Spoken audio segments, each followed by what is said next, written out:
Hi, my name is BJ with Cutting Edge Glass, and once again we'd like to continue our segment with the next type of glass that is manufactured. It's called tempered glass. Tempered glass, basically, once the glass itself is poured at the manufacturer in its molten state, it's poured in what we think is solid form, but believe it or not, it's still in its molten state, not liquid as you would imagine. But it's raw or plate glass. And then what they do is cut to size. All your plate glass is cut to size.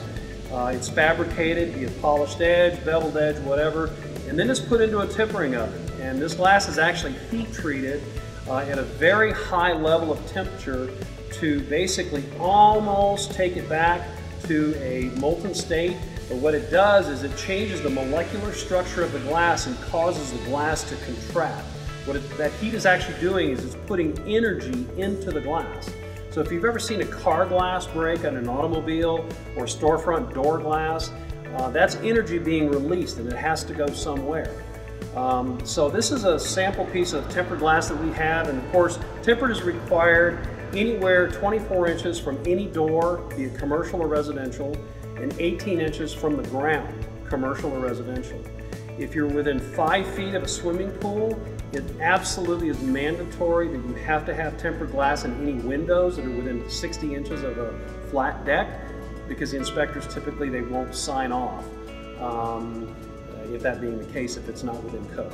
So this is a sample piece of rain tempered that we had left over, so we want to do a demonstration and show you. When tempered breaks, it literally explodes. And depending on the thickness, whether it be 1/8 inch, 3/16, quarter, 3/8, and 1/2 inch, is going to determine the amount of energy that's released. So the thicker the glass, the more energy is being released, and the further that glass can actually deflect out to a distance. So Byron, if you want to take the hammer and just hit the corner of the glass, we're going to see what happens, and you get an idea of just how it breaks. So that's the energy being released into these pieces of glass. Now, tempered glass can cut you if you're not familiar with how to handle it. Typically what people will have happen is they'll get little nicks, skin nicks if they walk into it, fall into it.